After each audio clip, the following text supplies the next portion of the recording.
হে everyone, দেখো আজকে আমি কি রান্না করেছি। এটা হলো মশলা পটল। এই মশলা পটল দিয়ে ভাত দিয়ে, রুটি দিয়ে, এমনকি লুচি দিয়েও খেতে অসাধারণ লাগে। তো কিভাবে রান্না করছি বন্ধুরা, সবাই ভিডিওটা অবশ্যই দেখো আর তোমরাও এভাবে বানিয়ে খাবে। তো সবার প্রথমে পটল ধুয়ে কেটে পরিষ্কার করে নিয়েছি, আর এদিকে রসুন, কাঁচা লঙ্কা আর পেঁয়াজ এটা মিক্সি জারে আমি বেটে নেব। এবার আমি পটলের মধ্যে লবণ হলুদ দিয়ে পটলটাকে খুব ভালো করে ঝামিয়ে ঝামিয়ে এই লবণ হলুদ মেখে নেব, যাতে ভালোভাবে পটলের গায়ে লবণ হলুদটা লেগে যায়। আর একদিকে আবার কড়াই গরম হয়ে এসেছে, দিয়ে দিলাম তেল, তার মধ্যে ছেড়ে দিলাম লবণ হলুদ মাখানো পটলগুলো।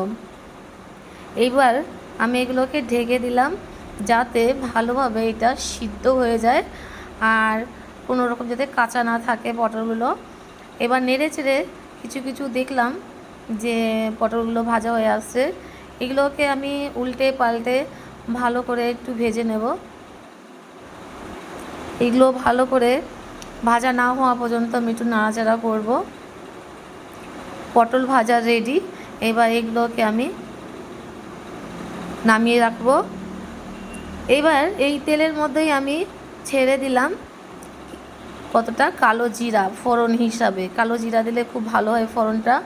আর যে বেটে রাখা মশলাগুলো ওর মধ্যে ছেড়ে দিলাম, দিয়ে দিলাম লবণ, দিয়ে দিলাম হলুদ। এবার এই মশলাটাকে আমি খুব ভালো করে নাড়াচাড়া দিয়ে এটাকে আমি কষাবো। আর কষানোর সময় আর একটু দিয়ে দেবো সর্ষের তেল। এটাকে আমি খুব ভালো করে নাড়াচাড়ে ভাজবো। আর একটু কালারের জন্য আমি দিয়ে দেবো সানরাইজ লাল মির্চ পাউডার। তোমরা যারা ঝাল পছন্দ করো তারা শুকনো লঙ্কার গুঁড়ো দিতে পারো এর মধ্যে, অথবা একটু কালারের জন্য একটু শুকনো লঙ্কা দিলে, গুঁড়ো দিলে ভালো কালারটা হয়। তো ভাজা হয়ে গেছে মশলাটা, আমি এবার ভাজা পটলগুলোকে ছেড়ে দিলাম।